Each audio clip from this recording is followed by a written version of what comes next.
Hello aspirants, welcome to Neomentor's Daily Contemporary Issues. So, ee roju contemporary issues lo modatiది India Digital Threat Report. So, మనందరికీ తెలుసు digital economy పెరిగే కొద్దీ అంటే internet తాలూకా వాడకం పెరిగే కొద్దీ ఆబ్వియస్గా దాని మీద వచ్చేటటువంటి సైబర్ అటాక్స్ కూడా పెరుగుతుంటాయి దాడులు. సో దీనికి సంబంధించి ఒక రిపోర్ట్ వచ్చింది. ఇది ఏప్రిల్ 7న సర్టిన్ వాళ్ళు అంటే మినిస్ట్రీ ఆఫ్ ఇన్ఫర్మేషన్ అండ్ టెక్నాలజీలో వీళ్ళు ఏంటంటే ప్రభుత్వానికి సంబంధించి ఏవైనా సైబర్ దాడులు జరిగితే మొదట రిపోర్ట్ ఇచ్చేవాళ్ళు వీళ్ళే, ఎమర్జెన్సీ రెస్పాన్స్ టీమ్ అని అంటారు. వీళ్ళు సిఎస్ఐఆర్టీ అలాగే ఎస్ఐఎస్ఏ ఈ సంస్థలు కలిసి ఈ యొక్క రిపోర్ట్ని ఇచ్చారు. ఇందులో ప్రైమరీ సెక్టార్ గురించి వాళ్ళు ఫోకస్ చేశారు. బ్యాంకింగ్, ఫినాన్షియల్ సర్వీసెస్, ఇన్సూరెన్స్ వీటి మీద ఎక్కువగా సైబర్ దాడులు జరుగుతున్నాయి. సో దీనికి సంబంధించి పర్పస్ ఏంటంటే అసలు ఫస్ట్ ఆఫ్ ఆల్ ప్రస్తుతం జరుగుతున్నటువంటి ఈ సైబర్ థ్రెట్స్ రాబోయేటటువంటి కాలంలో జరిగే సైబర్ థ్రెట్స్ని వీళ్ళు విశ్లేషిస్తారు. దీనికి ఎట్లాంటి డిఫెన్స్ స్ట్రాటజీస్ తీసుకోవాలి, ఖచ్చితంగా ప్రభుత్వం ప్రతిరోజు ఈ కాలర్ ట్యూన్ ఒకటి వస్తుంది మనకి సాగుగొట్టేస్తుంది, మీరు ఎవరైనా ఓటీపీలు అడిగితే చెప్పకండి, ఇట్లా ప్రజల్ని చాలా అద్భుతంగా అవేర్నెస్లోకి తీసుకొస్తున్నారు. అంటే బేసికల్గా మనకి ఆ సైబర్ థ్రెట్స్ గురించి తెలుసు కాబట్టి మనం ఎక్కువగా ఫీల్ అవ్వం, కానీ ఈ సైబర్ థ్రెట్స్ గురించి తెలియనటువంటి వ్యక్తులకు అలాంటి కాలర్ ట్యూన్స్ చాలా ఉపయోగపడతాయి. అలాగే లాంగ్ టర్మ్ సైబర్ రెసిలియన్స్ అంటే పూర్తి స్థాయిలో ఈ సైబర్ అంటే ఈ ఇంటర్నెట్ వీటికి డిజిటల్కి సంబంధించి బలోపేతం చేయాలనేది మరొక ఉద్దేశం.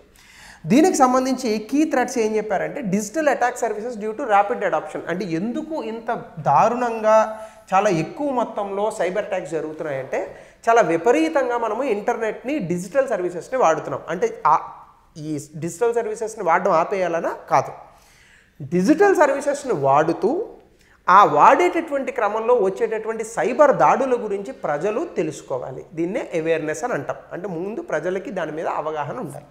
2, ఏఐ డ్రివెన్ అటాక్స్. ఈ మధ్యకాలంలో ఇంకోటి జరుగుతున్నాయి ఏంటంటే ఆర్టిఫిషియల్ ఇంటెలిజెన్స్తో రకరకాల మెసేజ్లు, రకరకాల బాట్ కాల్స్ మనకు వస్తాయి. వాటికి మనం రెస్పాండ్ అయినా కూడా సో దీని ద్వారా మనకి సైబర్ అటాక్స్ జరుగుతున్నాయి అనమాట. అలాగే సాఫిస్టికేటెడ్ ఫ్రాడ్స్. ఈ మధ్యకాలంలో నేను చాలా కొత్త రకం ఫ్రాడ్ విన్నాను. కొత్త రకం అంటే మీకు తెలిసే ఉంటుంది ఆబ్వియస్గా. ఫోన్ చేసి మీకు పలానా పార్సల్ వచ్చింది, అందులో మీ పేరు, ఇందులో కొన్ని నార్కోటిక్స్ ఉన్నాయి, హెరాయిన్, బ్రౌన్ షుగర్ లాంటివి ఉన్నాయి అని చెప్పి వాళ్ళు పోలీసుల్లాగా ఫోన్ చేసి మిమ్మల్ని అకౌంట్లో పెట్టి మీ చేతి డబ్బులు వేయించుకుంటారు. ఇంకా సాఫిస్టికేటెడ్ ఫ్రాడ్ ఏమొచ్చిందంటే మన అకౌంట్కి డబ్బులు పంపిస్తారు ముందు, మనం అది ఓపెన్ చేసి చెక్ చేసుకుని పిన్ కొడితే మన అకౌంట్లో ఉన్న డబ్బులు వాళ్ళకి వెళ్ళిపోతాయి. కాబట్టి ఇవన్నీ కూడా తస్మాత్ జాగ్రత్తగా ఉండాలి.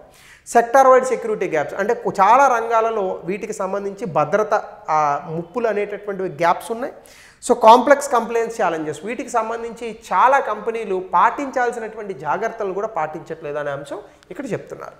అలాగే స్ట్రాటజిక్ ఆబ్జెక్టివ్స్ కనుక మనం చూస్తే ఒక యూనిఫైడ్ సైబర్ సెక్యూరిటీ ఫ్రేమ్వర్క్ అంటే పూర్తి స్థాయిలో ఈ డిజిటల్ దాడులకు సంబంధించి డిజిటల్ భద్రత అనేటటువంటి దాన్ని తీసుకురావాలి. అలాగే ప్రొయాక్టివ్ డిఫెన్స్ మెకానిజమ్స్, దాడి జరిగిన తర్వాత ఏం చేయాలన్నది కాదు, అసలు దాడి జరగకుండా ఆపాలి, అట్లాంటివే ప్రొయాక్టివ్ డిఫెన్స్ మెకానిజమ్స్ ఉండాలి. అలాగే కొలాబరేటివ్ ఇంటెలిజెన్స్ షేరింగ్ అంటే ఒక ఇంటెలిజెన్స్, ఇప్పుడు ఫర్ ఎగ్జాంపుల్ పోలీస్ వాళ్ళు కొంత ఇంటెలిజెన్స్ గ్యాదర్ చేస్తారు, సిబిసిఐడి వాళ్ళు కొంత ఇంటెలిజెన్స్, సిబిఐ వాళ్ళు కొంత ఇంటెలిజెన్స్, ఇలా అందరూ కూడా ఇంటెలిజెన్స్ని షేర్ చేసుకోవాలి. మనలాంటి ప్రజలు కూడా చాలా ఇంటెలిజెన్స్ ఉంటుంది మన దగ్గర. అంటే మనకి అలాంటి సైబర్ దాడులు జరిగి ఇవి వేరే వ్యక్తులు జరగకూడదు అంటే యూట్యూబ్లో ఇట్లాంటి వాటిలో పెట్టాలి. ఎప్పుడు చూసినా ఈ చిట్టి పికిల్స్ ఈ ఇష్యూసే కాకుండా ఇట్లాంటి పనికి వచ్చేవి కూడా చెప్పాలి. అంటే పనికి రానివని వాళ్ళని వెనకేసుకు రావట్లేదు. నాకు తెలిసి కొంచెం ట్రోలింగ్స్ కూడా ఏదైనా ఒక ఇష్యూ జరిగినప్పుడు కొత్త ఇష్యూ వచ్చేంత వరకు ఆ ఇష్యూనే కంటిన్యూ చేస్తున్నారు అనిపిస్తుంది.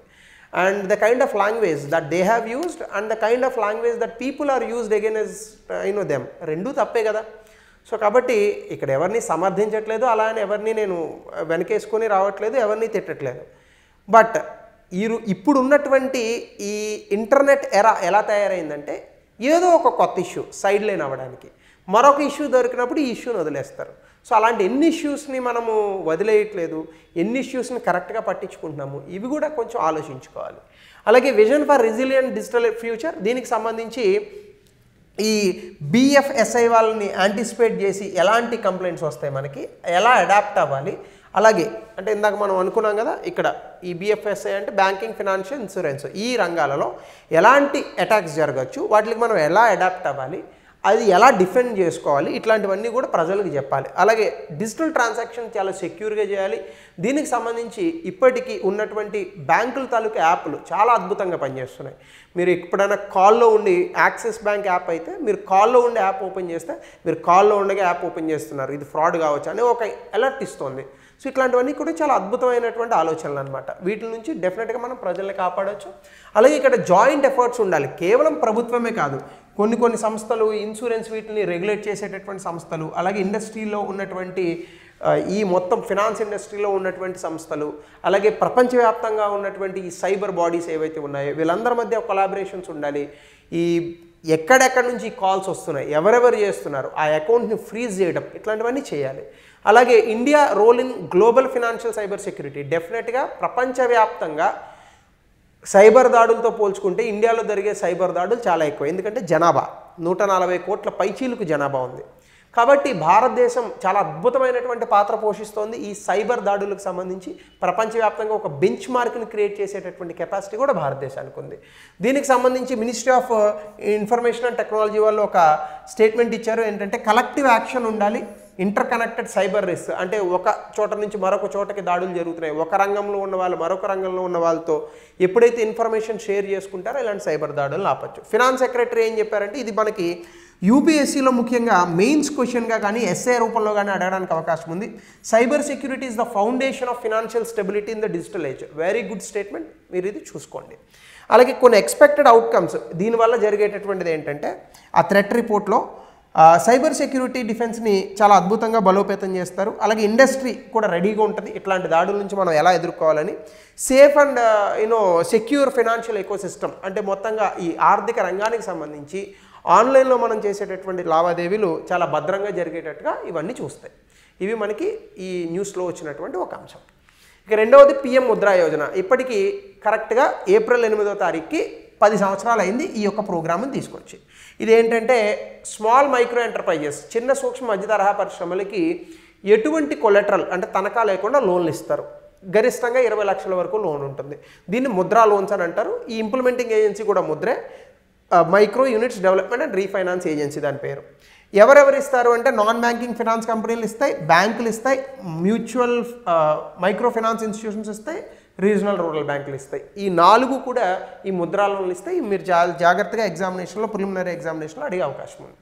దీనికి సంబంధించి ఈ లోన్లో కొన్ని కేటగిరీస్ ఉన్నాయి. శిశు 50,000 వరకు లోన్ ఇస్తారు, కిషోర్ 5 లక్షల వరకు లోన్ ఇస్తారు, తరుణ్ 10 లక్షల వరకు లోన్ ఇస్తారు, తరుణ్ ప్లస్ 20 లక్షల వరకు లోన్ ఇస్తారు. రిపీటెడ్ బారోవర్స్కి ఇస్తారు అది. సో అచీవ్మెంట్స్ గత 10 సంవత్సరాల్లో చూస్తే మొత్తంగా లోన్లు 52 కోట్ల 52,000 కోట్ల పైచీలకు, టోటల్ లోన్ శాంక్షన్, క్షమించాలి, 52 కోట్ల లోన్లు ఇచ్చారు ఇప్పటి వరకు. దాని అమౌంట్ ఎంత అంటే 32 లక్షల కోట్లు. లోన్ గ్రోత్ కనుక మీరు చూస్తే micro to small Kishore share నుంచి ఇటీవల కాలంలో ఇంకా షేర్ అనేటటువంటిది పెరిగింది. అంటే ఈ కిషోర్ నుంచి ఇంకా తరుణ్ షేర్లు ఇవన్నీ కూడా పెరుగుతున్నాయి. కాబట్టి ఎక్కువ లోన్లు తీసుకుంటున్నారు.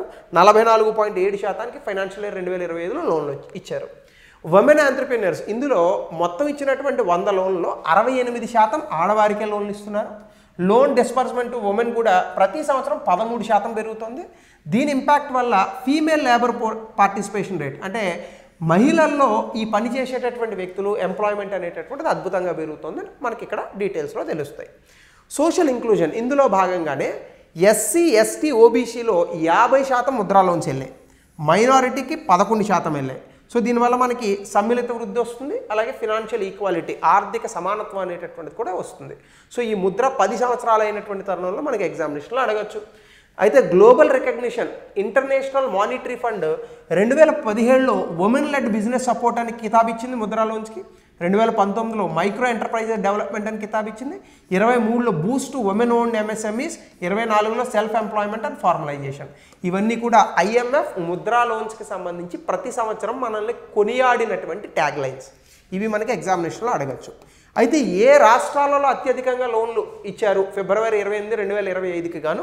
తమిళనాడులో అత్యధికంగా 3 లక్షల కోట్లు, యూపీ 3 లక్షల కోట్లు పైచీలకు, కర్ణాటక ఇంత, వెస్ట్ బెంగాల్. టాప్ యూటీ అంటే యూనియన్ టెరిటరీ ఏది ఉంది, కేంద్రపాలిత ప్రాంతం జమ్మూ అండ్ కాశ్మీర్లో 45,000 కోట్ల రూపాయలు లోన్లు ఇచ్చారు. సో ఈ రకంగా చిన్న సూక్ష్మ మధ్య తరహా పరిశ్రమలకు అద్భుతంగా రుణాలు అందిస్తున్నాం భారతదేశంలో under the Mudra Yojana.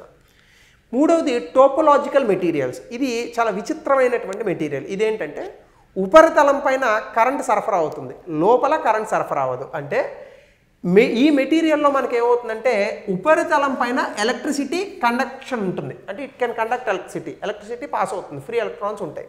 Metallic అంటే పైన అంతా మెటల్ ఉంటుంది, లోపల ఇన్సులేషన్ ఉంటుంది, అంటే ఇంటీరియర్లో మాత్రం ఎలక్ట్రిసిటీ ఫామ్ అవ్వదు. అంటే డ్యూయల్ నేచర్ అంటారు, డబుల్ క్యారెక్టరిస్టిక్స్ అనమాట. వీటిని టోపోలాజికల్ మెటీరియల్స్ అంటారు. టోపోలాజికల్ అంటే ఒక జామెట్రిక్ అండ్ క్వాంటమ్ ప్రాపర్టీస్ ఉంటాయి. సో ఇవి ఆ షేప్ డిస్టార్షన్ వల్ల కూడా అవి మారవు. సో ఆ కారణంగానే ఈ రకమైనటువంటి ప్రాపర్టీస్ దీనికి వస్తాయి. ఇది 20th సెంచరీ 20వ శతాబ్దంలో వచ్చింది. న్యూ క్వాంటమ్, బేసికల్గా క్వాంటమ్ మెకానిక్స్కి సంబంధించి ఈ క్వాంటమ్ కంప్యూటింగ్కి ఇట్లాంటి వాటిలో ఇది చాలా ఉపయోగపడుతుంది అనమాట. ఒక రకంగా క్వాంటమ్ ఫిజిక్స్ అని అనుకోండి, క్వాంటమ్ ఫిజిక్స్ అనకూడదు, మెకానిక్స్. దీనికి సంబంధించి నోబెల్ ప్రైజ్ కూడా వచ్చింది 2016లో. డేవిడ్ థాలెస్ అనేటటువంటి వ్యక్తికి, డంకన్ హాల్డెన్, అలాగే మైకేల్ కోస్లరిడ్జ్, వీళ్ళకి ఈ పర్టికులర్ టోపోలాజికల్ మెటీరియల్స్కి సంబంధించి థియరాటికల్ వర్క్ చేసినందుకు వాళ్ళకి నోబెల్ ప్రైజ్ వచ్చింది. ఇది కూడా ఎగ్జామ్లో అడగచ్చు. అలాగే ఇవి ఎట్లా పనిచేస్తాయంటే సర్ఫేస్ ఉపరితలం పైన అవి మెటాలిక్ ప్రాపర్టీస్ని కలిగి ఉంటాయి. సో మెటల్ అంటే తెలుసు కదా మనకి, ఇప్పుడు స్టీలు ఇవన్నీ మెటల్స్ లాగా భావిస్తాం. అందులో నుంచి ఎలక్ట్రిసిటీ పాస్ అవుతుంది, దానివల్ల ఎలక్ట్రాన్స్ ఫ్రీగా మూవ్ అవుతాయి. కానీ లోపల వచ్చేటప్పటికి ఎలక్ట్రాన్స్ లోకలైజ్ అయిపోయి ఉంటే దానివల్ల ఇన్సులేటింగ్ ఉంటుంది, అంటే లోపల నుంచి ఎలక్ట్రిసిటీ పాస్ అవ్వదు, పైనుంచి ఎలక్ట్రిసిటీ పాస్ అవుతుంది. చూడండి ఎంత అద్భుతంగా మనం చేయొచ్చు. ఇప్పుడు ఫర్ ఎగ్జాంపుల్ ఏదో ఒక ఇది ఉంది, మనం లోపల ఉన్నాం అనుకోండి, పైన ఎలక్ట్రిసిటీ వెళ్తుంది, పాస్ అవుతుంది, లోపల మనకి షాక్ కొట్టదు. ఇట్లాంటి ఐటమ్స్ కావాల్సి వస్తుంది కదా మనకి రకరకాల తయారీల్లో. సో దీనివల్ల మనకి క్వాంటమ్ ఎఫెక్ట్స్ అనేటటువంటి ఉంటాయి. Especially spin orbit coupling, topology, electronic bands, ఇవన్నీ కూడా ఈ క్వాంటమ్ ఎఫెక్ట్స్ ఆధారంగానే ఈ పైన ఉన్నటువంటి ప్రాపర్టీస్ మనకు కలుగుతాయి. Quantum roots, electronic spin momentum, ఇది మళ్ళీ మనం చెప్పుకుందాం ఎప్పుడైనా, ఎందుకంటే it is very complex topic ఇది మళ్ళీ మనం ఎప్పుడన్నా దీని గురించి మాట్లాడుకుందాం. సాధారణంగా క్వాంటమ్ రూట్స్ అంటే ఇవి లోపల ఉన్నటువంటి ఎలక్ట్రాన్స్ స్పిన్ వల్ల, అవి వెళ్ళేటటువంటి మొమెంటం వల్ల, అది ఉన్నటువంటి లైట్ మ్యాటర్ అంటే బాగా తక్కువ బరువు ఉన్నటువంటి మ్యాటర్ ఇంటరాక్షన్ వల్ల, వాటి కారణంగా ఇవి వస్తాయి. సో ఇవి మనం ఎప్పుడైనా కొంచెం డీటెయిల్గా మాట్లాడుకుందాం. సో గ్లోబల్ కాంటెక్స్ట్లో యుఎన్ డిక్లరేషన్ అవుతుంది 2025ని, ఇది మనకి ఎగ్జామినేషన్లో అడగచ్చు. International year of quantum science and technology అని చెప్పారు. 100 సంవత్సరాల క్వాంటమ్ మెకానిక్స్కి సంబంధించి సెలబ్రేట్ చేస్తున్నారు. కాబట్టి ఇది కూడా మనకి గ్లోబల్ కాంటెక్స్లో ప్రిలిమినరీ ఎగ్జామినేషన్లో అడిగే అవకాశం ఉంది. మెటల్స్కి ఇన్సులేటర్స్కి డిఫరెన్స్ ఏంటంటే మెటల్స్లో ఫ్రీ ఎలక్ట్రాన్స్ ఉంటాయి, దానివల్ల ఎలక్ట్రిసిటీ పాస్ అవుతుంది. ఇన్సులేటర్స్ అంటే ఏంటి, టైట్లీ బౌండ్ ఎలక్ట్రాన్స్ ఉంటాయి, దానివల్ల ఎలక్ట్రిసిటీ పాస్ అవ్వదు, దానివల్ల ఎలక్ట్రిసిటీ కండక్షన్ అనేటటువంటి జరగదు. అలాగే లైట్ పాస్ అవుతుంది, ఇందులో లైట్ రిఫ్లెక్ట్ అవుతుంది. సాధారణంగా మెటల్స్, ఇప్పుడు ఒక స్టీల్ పల్లె ఉందండి, లైట్ అయ్యింది పాస్ అవ్వదు కదా, అటు నుంచి రిఫ్లెక్ట్ అవుతుంది. ఇన్సులేటర్ అంటే గ్లాస్ ఉందనుకోండి, గ్లాస్ నుంచి మీరు లైట్ వేస్తే కొంచెం బెండ్ అయ్యో ఇంకొకటి లైట్ పాస్ అవుతుంది. ఇది ఒపాక్ ఉంటుంది, అది ట్రాన్స్పరెంట్ ఉంటుంది అనమాట. అట్లా 4th వచ్చేసి నవకార్ మహామంత్ర దివాస్. ఇది జైన మతానికి సంబంధించింది. అయితే ఈ నవకార్ మహామంత్ర దివాస్ అనేటటువంటి దాన్ని ఏప్రిల్ 9న జరుపుతున్నారు న్యూఢిల్లీలో. జైన్ ఇంటర్నేషనల్ ట్రేడ్ ఆర్గనైజేషన్ దీన్ని జరుపుతోంది.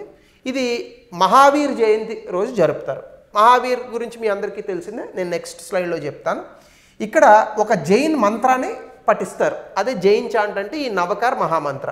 బేసికల్గా ఇది అరిహన్స్, సిద్ధులు, ఆచార్యాస్, ఉపాధ్యాయులు వీళ్ళంతా కూడా జైన్లో ఉన్నటువంటి సాధువులు వీళ్ళు ఉంటారు. సో ఇక్కడ ఏంటంటే అహింస, సాధారణంగా జైనిజం ఎప్పుడు కూడా పూర్తి స్థాయి అహింసను బోధిస్తుంది. చాలామంది బుద్ధిజం అహింస అని అనుకుంటారు. బుద్ధిజం అహింసను పూర్తి స్థాయిలో బోధించలేదు, జైనిజమే బోధించింది. అందుకే జైనులు వ్యవసాయం కూడా చేయరు, ఎందుకంటే వ్యవసాయంలో పొలాన్ని దున్నితే పురుగులు చచ్చిపోతాయని భావిస్తారు, పువ్వులు కోయరు, నాన్ వెజ్ తినరు. సో అంత చాలా అద్భుతమైనటువంటి ఒక రిలీజియన్ అది. సో హ్యూమిలిటీ అంటే మనం చాలా పొందికగా అంటే రెస్పెక్ట్ఫుల్గా మాట్లాడాలి దేనికైనా. సో ఇప్పుడు చూడండి, సోషల్ మీడియా వచ్చాక ఎట్లయిపోయిందంటే ఒక సీఎం స్థాయి వ్యక్తిని కూడా ఒరే అని తిట్టేటటువంటి ఒక స్థితి సోషల్ మీడియా కమెంట్లో వచ్చింది. అదే కమెంట్ పెట్టినటువంటి వ్యక్తి డైరెక్ట్గా పోయి సీఎం అని తిట్టగలడా? లేడు. మరి సోషల్ మీడియాలో ఎందుకంత ఉదాసీనత? ఎందుకంటే మన మొహం ఎవడో చూడడు. సో నీ మొహం ఎవడో చూడాడు కాబట్టి నిన్ను ఎవడో పట్టించుకోడు కూడా, అది కూడా చూడాలి నువ్వు. సో కాబట్టి యూట్యూబ్ కమెంట్స్కి సంబంధించి, ఇంకా ఫేస్బుక్, అలాగే ఈ ఇన్స్టాగ్రామ్, ఎనీ సోషల్ మీడియా మనం వేరే వాళ్ళని జడ్జ్ చేసేటప్పుడు మన స్థాయి ఏందనేది కూడా తెలుసుకోవడం ముఖ్యం. అక్కడ 1, 2 ఎవరి స్థాయి ఎవరు గుర్తించలేరు, అది కూడా నేను ఒప్పుకుంటాను. అయితే మనం కమెంట్స్ పెట్టేటప్పుడు లేదా ఎవరినైనా విమర్శించేటప్పుడు ఒక సహేతుకమైనటువంటి పద్ధతి ద్వారా విమర్శించాలి. అరే తూరే ఇది భాషలు మంచివి కాదు. ఎందుకంటే మనకు ఒక భాష ఉంది, భాషను సంస్కారవంతంగా వాడాలి. అందుకే మనకి బేసికల్గా మహాభారతంలో ఒకటి చెప్తారు, వాక్కు పలికేటప్పుడు వాక్ సిద్ధితో పాటు వాక్ శుద్ధి కూడా ఉండాలి. వాక్ సిద్ధి అంటే బాగా మాట్లాడడం, వాక్ శుద్ధి అంటే సంస్కారంగా మాట్లాడడం. మనం ఆ సంస్కారం కోల్పోయినప్పుడు ఆబ్వియస్గా ఎవరు లెక్క చేయరు మనల్ని. కాబట్టి ఇది మన యూట్యూబ్ గురించి కాదు, మన స్టూడెంట్స్ ఎవరైతే ఉన్నారో వాళ్ళు చాలా సంస్కారవంతంగా మెసేజ్లు పెడతారు. I'm very happy for that. కానీ నేను కొన్ని ఛానల్స్ చూస్తూ ఉంటాను. అలాగే ఎప్పుడైనా యూట్యూబ్లో మీలాగనే నేను కూడా కమెంట్స్ ఓపెన్ చేస్తూ ఉంటాను. చాలా గందరగోళంగా గలీజ్గా బూతులు మాట్లాడుతూ పెట్టేటటువంటి సంస్కృతి ఎందుకు వస్తుంది అసలు? ఏం సంస్కారవంతంగా మాట్లాడుకుంటే మనకు ఎవరైనా కొడతారా? అదే విషయాన్ని నువ్వు ఎప్పుడైతే గలీజ్గా మాట్లాడుతున్నావో దాని అర్థం ఏంటంటే నీకు వాదించడానికి లేదా చర్చించడానికి ఏ పాయింట్ లేదని అర్థం. నువ్వు ఎప్పుడైతే సంస్కారవంతంగా ఒక విషయాన్ని చెప్తున్నావో నీ దగ్గర విషయం ఉందని అర్థం. సో విషయం లేని వ్యక్తులకే అలాంటి మాటలు వస్తాయి. సో కాబట్టి ఈ రకమైనటువంటి సంస్కృతిని, సివిక్ సెన్స్ ఇవన్నీ కొంచెం నేర్చుకోవాలి మన సోషల్ మీడియా వాడేటటువంటి క్రమంలో. సరే, సో ఇది అదే బోధిస్తుంది జైన మతం, హ్యూమిలిటీ, అలాగే ట్రూత్ సీకింగ్, నిజ అన్వేషణ. దీనికి సంబంధించి మహావీర్ జయంతి గురించి మీ అందరికీ తెలిసిందే. 24వ తీర్థంకార జైనిజంలో, లాస్ట్ తీర్థంకారగా కూడా చెప్తారు. 615 BCలో వర్ధమాన్ మహావీరుడు, ఆయన చాలా గొప్ప వంశంలో, రాజవంశంలో పుట్టాడు ఆయన. సో 30 సంవత్సరాలకి ఆయన కైవల్య జ్ఞానాన్ని సంపాదించాడు 12 సంవత్సరాల తర్వాత, అంటే ఆల్మోస్ట్ ఆల్ 42 ఏళ్లకు. సో ఆ తర్వాత ఈ జైన మతాన్ని అద్భుతంగా బోధించి అహింస పరమోధర్మ, అంటే non violence is the supreme religion. So దీన్ని బేసిస్గా చేసుకుంటే ప్రపంచంలో ఉన్న ఎన్ని రిలీజియన్లు ఇబ్బంది పడతాయో. సో ఎందుకంటే చాలా రిలీజియన్స్, నేను ఆ రిలీజన్ ఈ రిలీజన్ అని చెప్పట్లేదు, రిలీజన్ అడ్డం పెట్టుకొని పూర్తి స్థాయిలో హింస చెలరేగుతుంది. ఎక్కువగా రాజకీయాలు రిలీజియన్ని బేసిస్గా చేసుకుంటున్నాయి. రిలీజియన్, మతము అంటే దైవానికి మనల్ని దగ్గర చేసే సాధనం తప్ప ఇంకేమీ కాదు. మనమెవరూ రిలీజియన్ కాపాడాల్సిన అవసరం లేదు. రిలీజియన్కి కెపాసిటీ ఉంటుంది. దేవుడు తనను తాను రక్షించుకోగల గొప్ప వ్యక్తి. గొప్ప వ్యక్తి అని కూడా అనకూడదు, గొప్ప శక్తి. సో కాబట్టి మనం దేవుణ్ణి రక్షించేది ఏంది అంత పిచ్చి కాకపోతే అసలు. సో 5వది స్మాల్ హైవ్ బీటిల్స్. ఇవేంటంటే ఒక రకమైన పురుగులు. ఇవి ఏం చేస్తాయంటే తేనె తుట్టలు ఉంటాయా, ఈ తేనె తుట్టల మీద పడి ఆ తేనె తుట్టలను పాడు చేస్తాయి. సో వీటిని బీ హైవ్స్ అని అంటారు. దానికి ఒక లాటిన్ నేమ్ కూడా ఉంది, ఐతెనా తుమిడా అంటారు దీన్ని. ఇది ఒక ఏలియన్ నాన్ నేటివ్ స్పీషీస్. మన ఇండియాలో అయితే వెస్ట్ బెంగాల్లో కనిపిస్తుంది. సాధారణంగా ఇది ఆఫ్రికా రీజియన్, సబ్ సహారా అడవుల్లో కనిపిస్తుంది. ఆఫ్రికాలో ఇప్పుడు మైనర్ ఇంపాక్ట్ ఉంది, బట్ మిగతా ప్రాంతాల్లో చాలా డిస్ట్రక్షన్ చేస్తుంది. ఇది చాలా ఓవల్ షేప్డ్గా రెడ్డిష్ బ్రౌన్ 5 నుంచి 7 మిల్లీమీటర్ లెంగ్త్లో ఉంటుంది. ఇది ఏం చేస్తుందంటే ఈ మొత్తం ఈ బీ హైవ్ అంటాం కదా మనం, తేనె తుట్ట, దాని మీదకి వచ్చి గుడ్లు పెడుతుంది. అవి లార్వాగా ఎదుగుతాయి, అది ప్యూపా అయ్యి అది అడల్ట్ అవుతుంది. ఆ తేనెను మొత్తం తాగేస్తూ ఉంటాయి. ఇవి చూడండి, ఇవి తేనె పురుగులు, తేనెటీగలు. ఇగో ఇవి ఈ ఇందాక చెప్పినటువంటి బీ హైవ్స్ ఇవి చూడండి, మొత్తం ఈ తేనెను తాగేస్తున్నాయి. దీన్ని గుడ్లు పెడుతుంది, మొత్తం తేనెను మొత్తం నాశనం చేసేసి ఇన్వాజివ్ స్పీషీస్ అనమాట ఇది. సో ఈ రకంగా ఈ ఇన్వాజన్ ఎట్లా ఉంటుందంటే ఫీమేల్స్ బీ హైవ్స్ అంటే తేనె తుట్టలోకి పోయి క్రాక్స్ చేస్తాయి. అక్కడ ఏం చేస్తాయంటే గుడ్లు అవి పెట్టి ఆ లార్వాని ఫీడ్ చేస్తాయి. అక్కడ ఉన్నటువంటి పొలని, తేనెని, హనీని మొత్తం తాగేస్తాయి అనమాట. సో దీనివల్ల ఆ లార్వా అంతా కూడా డెఫికేట్ చేస్తుంది, ఆ మొత్తం తేనె తుట్టని మొత్తం పాడు చేస్తుంది అనమాట. సో తర్వాత పూర్తి స్థాయిలో ఈ తేనెని మనుషులు కూడా వాడలేరు. సో ఆ రకంగా ఈ జీవి పూర్తి స్థాయిలో ఈ తేనెటీగల్ని, తేనె తుట్టల్ని నాశనం చేస్తుంది. ఎగ్జామినేషన్లో ముఖ్యంగా సైన్స్ అండ్ టెక్నాలజీ ఇట్లాంటి ఏరియాస్లో ఎన్వైర్న్మెంట్ అండ్ ఎకాలజీలో అడిగే అవకాశం ఉంది. So thank you. This the end of today's class. Have a nice day.